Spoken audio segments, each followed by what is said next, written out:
이거 아셨어요, 여러분? 종합 가족 예능이래요. 아빠 혼자 애를 보는 프로그램이 아니라는 거예요. 기획 의도가 중간에 바뀌었는데 제작진만 알고 있는 거죠. 텔레비평에 올라온 슈퍼맨이 돌아왔다, 그리고 사장님기는 당나귀기, 편스토랑 이런 프로그램에 대한 지적을 보신 다음에 이런 반응을 보이시는 분들이 계시더라고요. 보기 싫으면 안 보면 되지, 왜 본 다음에 괜한 트집을 잡느냐, 나는 재미있는데 이상하게 느끼는 건 당신뿐이다, 이런 반응들. 그리고 KBS에게 혹시 쌓인 게 많나? 이런 또 의견을 주신 분들도 계시더라고요. 그런데 사실 저는 KBS 제작진하고 방송사로 따지고 보면 제일 가까운 분들이 많은 편이거든요. 가만히 생각해 보면 저는 MBC 제작진하고는 별로 친하지 않습니다. 제가 왜 그러냐 하면 KBS는 공영방송이자 국민으로부터 수신료를 받아서 운영하는 방송사이기 때문에 그렇습니다. 아무리 생각해도 이상한 일인 것이 KBS를 1초도 보지 않아도 수신료를 내야 되는 거예요. 우리나라는 TV를 소지하고 있으면 대통령령에 따라서 수신료를 내야만 합니다. KBS가 한국전력공사 한전이죠. 한전을 통해서 그 전기요금에 합산해서 돈을 내게 하고 있거든요. 그러니까 TV를 가지고 있지 않은 사람은 한전에 연락을 하면 한전에서 직원이 나와서 TV가 진짜 없나 다 확인을 한 다음에 확인이 돼야 그 수신료를 빼준다고 합니다. 그렇게 KBS가 수신료를 다 합해서 받아서 거기서 EBS에 나눠주는 거예요. 3%, 97%는 KBS가 갖는 거예요. 2018년 기준으로 뭐 6천 몇백억 원 정도 수신료를 받았다고 합니다. 뿐만 아니라 KBS ETV에는 광고도 붙죠. 최근에는 드라마와 예능 1, 2부로 나뉘어서 중간 광고도 넣고 있어요.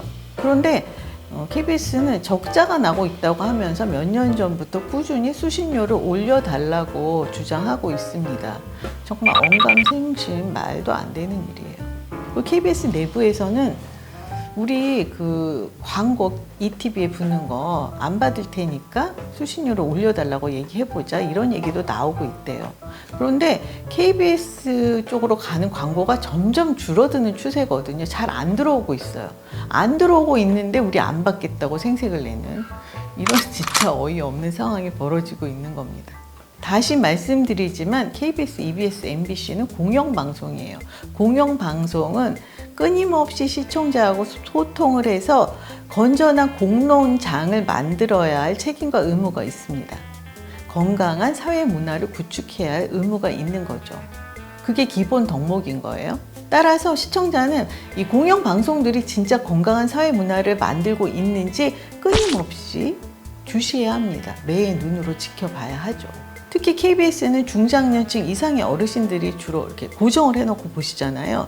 이 어르신들을 방송에서 나오는 말과 행동은 의심 없이 신뢰를 하세요. 그러니까 KBS는 정말 건강한 방송 문화를 만들려고 노력을 해야 되는 게 맞잖아요. 근데 여기서 진짜 중요한 것이 KBS하고 MBC는 같은 공영방송이에요. 그런데 입장하고 처지는 너무 다릅니다. KBS는 6천억 원이 넘는 수신료를 받는 반면에 MBC는 안 받아요. 못 받는다는 말이 맞죠. KBS는 국가기관이 운영하는 방송사, 국영방송사죠. 반면에 MBC는 공익재단인 방송문화진흥회가 최대 주주로, 즉 재단이 주인인 거예요. SBS는 사주가 따로 있는 완전 민영 방송이고요. MBC는 국가가 운영하는 회사도 아닌데 공영이라는 타이틀이 붙어 있어서 책임과 의무는 따르고, 그러면서 수신료라는 혜택은 받지 못합니다. 순전히 광고 영업과 협찬으로만 운영을 하고 있는데요. 이거는 마치 서출과 같은 거예요. 그러니까 자식 노릇을 하라 막 이럴 때는 자식이고, 그리고 뭔가 상속이라든지 혜택을 줄 때는 너는 적자가 아니니까 너는 빠져, 이러는, 안타깝습니다. 그러면 MBC에게 부여된 책임과 의무는 무엇인가? 저는 이번에 이걸 조사하면서 이제 자세하게 알게 됐어요. 얼핏 알고는 있었는데, 이제 제가 MBC에 광고를 하고 싶어요. 1,000만 원을 들고 MBC를 찾아갑니다. MBC는 그걸 해줄 수가 없어요. 권리가 없어요. KBS하고 MBC에 들어오는 광고는 코바코라는 기관에서 관리를 따로 합니다. 1,000만 원을 갖다 주면 그 중에서 60% 그러니까 600만 원 정도를 MBC에게 준대요. 그리고 나머지 이제 400만 원 그것은 다른 방송사에게 나눠주는 거예요. 지역 방송사 16곳 그리고 MBC의 경우 CBS 평화방송, YTN 라디오, TBS 부산 영어방송 뭐 이런 회사들에게 그 40%의 광고를 나눠준다고 합니다. MBC는 자기에게 들어온 광고도 마음대로 못 쓰는 거예요. 여기서 진짜 제가 이상하게 생각하는 부분은 이건 누가 설명해 줬으면 좋겠어요. 이 표를 보면 MBC는 1,000만 원 들어온 데에서 600만 원을 받잖아요. 근데 KBS는 1,000만 원 들어온 데에서 800만 원, 80%를 받더라고요. 왜 이런지 모르겠어요. 그리고 또 이상한 거는 방송 발전 기금이라는 게 있더라고요. 그거를 MBC가 제일 많이 내더라고요. KBS보다 많이 내요. 지난 2019년에 MBC는 106억 원의 발전 기금을 냈어요. 그런데 KBS는 87억을 냈더라고요. 이렇게 기금을 냈으면 지원을 또 반대로 받기도 하잖아요. 2020년에 MBC는 하나도 못 받았어요. 그런데 KBS는 97억을 받았다고 합니다. 제가 표를 봤더니 그렇게 돼 있었어요. EBS는 1억 2천만 원의 기금을 내고 283억 원의 지원을 받았습니다. 그런데 EBS가 그렇게 많이 지원을 받는다고 해도 누가 뭘 할 사람이 없어요. EBS니까. 근데 KBS하고 MBC 사이에 그런 형평성을 잃는 조치가 있다는 거는 좀 이상하죠. 이 두 방송사가 정말 양대 산맥으로 잘 나가던 시절이 있었습니다. 쌍두마차로. 덩치가 커진 거예요. 그 덩치를 지금까지 끌고 오니까 그냥 숨만 쉬어도 굴러만 가는 데에도 어마어마한 비용이 필요하게 된 겁니다. 더구나 MBC는 2010년부터 2017년 사이 혼돈의 시기 그때 무분별하게 충원이 됐거든요. 저번에 왜 N번방에 입금한 그런 MBC 기자가 있었잖아요. 그런 인력이 그 당시에 들어왔고 그 인력을 지금까지 끌고 가고 있는 거예요. 광고는 점점 떨어져 가고 있는데 끌고 갈 인력은 너무 많고 그러니까 늘 이제 적자가 날 수밖에 없는 상황인 거예요. 제가 듣는 바로는 방송사에 드라마 PD가 100명이라는 얘기를 들었어요. 드라마들 KBS, MBC 막 1%대도 시청률이 나오잖아요. 10% 넘기기가 쉽지 않은데 드라마 PD들이 그렇게 많다는 거예요. 그런데 MBC는 공영방송이잖아요. 민영방송이 아니다 보니까 그 인력을 어떻게 할 수가 없는 거예요. 그냥 이제 붙들고 있을 수밖에 없는 진짜 난감한 입장인 거죠.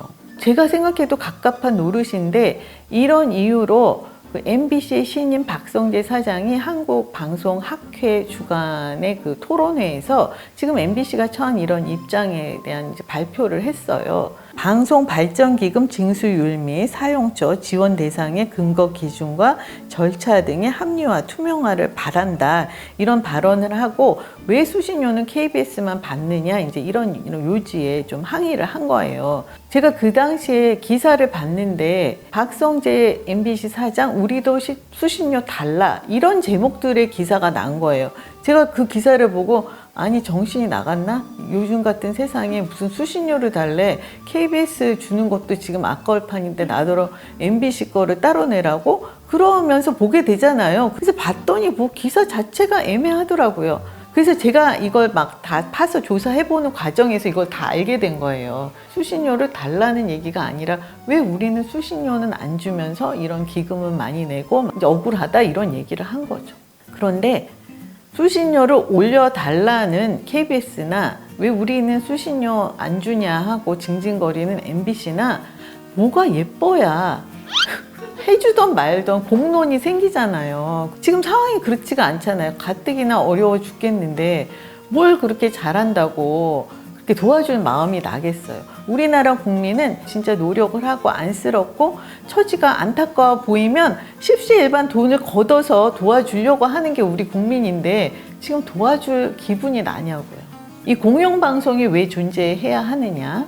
국가 위기 상황, 천재지변이라든지 그런 위험한 상황이 왔을 때 상업방송은 송출을 멈출 수 있지만 공영방송은 방송을 계속해야 하잖아요. 그게 공영방송이 할 일이죠. 지난해 KBS가 강원도 해안 일대에서 대규모 산불이 발생했을 때 산불이 일어난 지 4시간이 지난 11시 25분에야 재난 관련 특보 체제로 돌입을 했어요. 늑장 대응을 해서 비난을 받았습니다.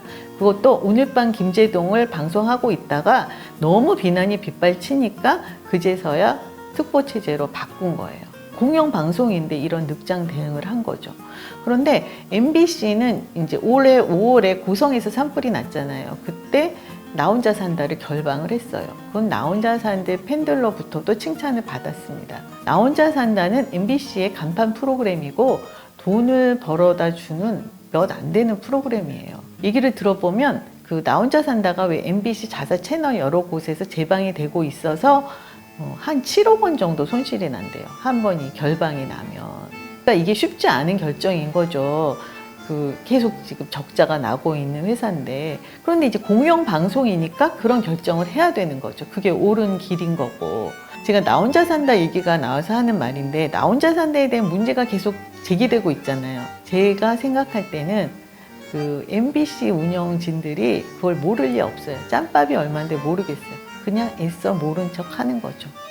이를테면 아이가 고3인데 전교 1등을 해요.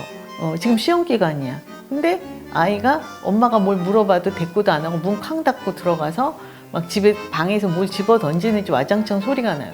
그래도 엄마는 고3이니까 시험 기간이니까 참자 눌러 참는 거죠. 그렇게 망친 버릇은 돌아오지 않습니다. 지금 MBC 나 혼자 산다의 위치가 그렇다고 저는 생각하고 있어요. 방송은 채널 선택권을 지닌 가족에 의해서 강제로 시청하게 되는 경우가 많습니다. 특히 젊은 층은 그렇죠. 부모님이 보시니까 어쩔 수 없이 보게 되는 경우가 흔하잖아요. 그리고 음식점에 뭘 먹으러 가면 요즘 식당들은 KBS나 종합편성 채널 고정해놓고 있는 경우가 많아요.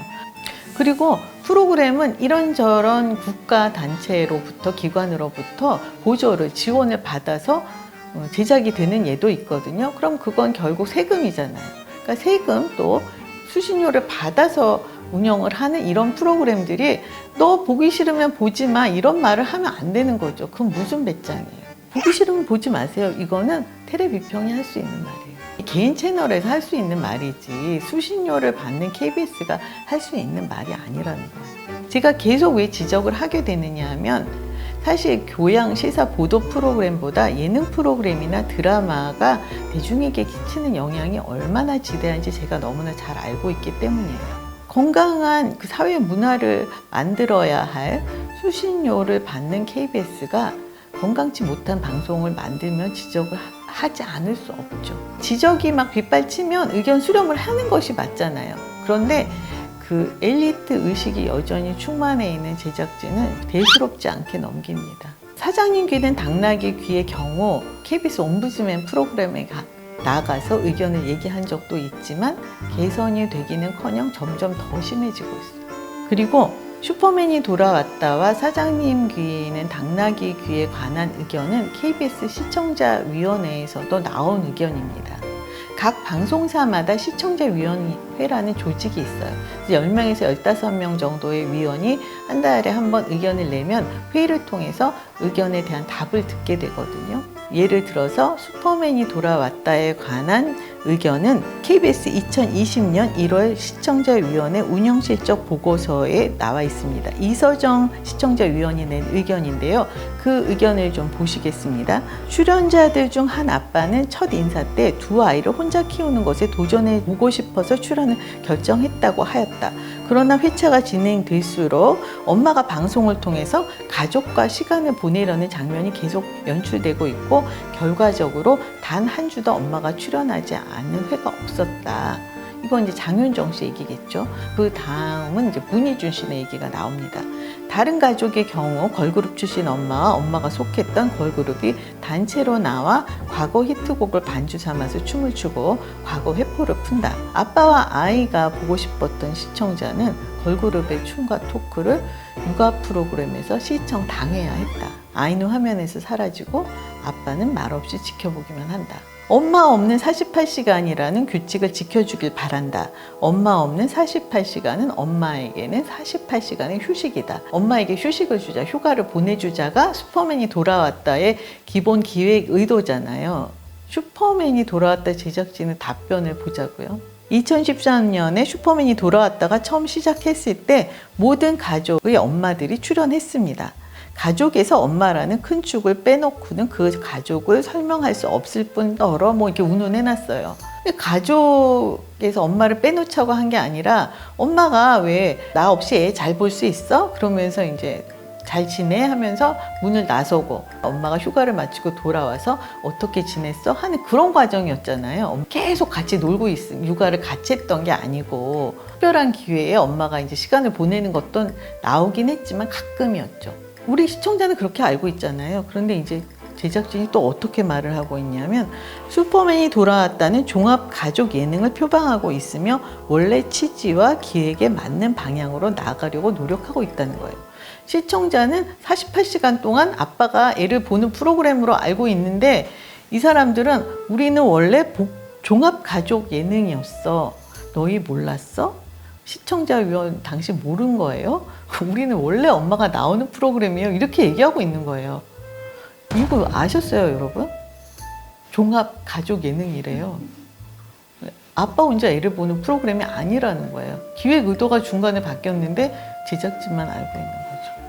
자화자찬도예요. 저는 이 대목에서 지금 빵 터졌어요. 해당 가족 방영 이후에 비혼주의였던 많은 미혼 남성 여성들이 저런 화목한 가정을 꾸릴 수 있다면 결혼 생활도 괜찮을 것 같다는 의견을 아주 많이 보내주고 있대요. 비혼주의였던 남성 여성들이 장윤정 씨네 집을 보면서 결혼했으면 좋겠다, 괜찮을 것 같아 이렇게 생각한다는 건데 뿐만 아니라 사장님 귀는 당나귀 귀에 대한 답도 모호하기는 마찬가지였습니다. 제가 여기서 정말 납득할 만한 답이 나왔고 또 그리고 개선이 이루어졌다면 테레비평에서 절대 다루지 않았어요. 이 PD님은 아실 거예요. 계속 이거를 했으면 좋겠다는 의견이 들어와도 제가 하지 않은 이유는 슈퍼맨이 돌아왔다는 특히 아이들이 나오고 있고 또 그리고 사장님 귀는 당나귀 귀는 어쨌든 뭐 CEO긴 하지만 일반인들이 나오고 계셔서 되도록이면 하고 싶지 않았어요. 여러분은 제가 막 그 비난을 되게 좋아하는 사람인 줄 아는데 사실 저는 그렇지 않습니다.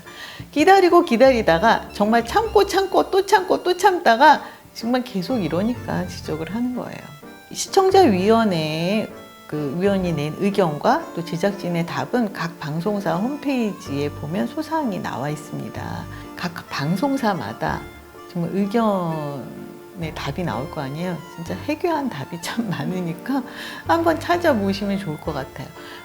이번에는 KBS 얘기만 했는데 다음에는 뭐 SBS나 MBC 얘기도 해보기로 하자고요.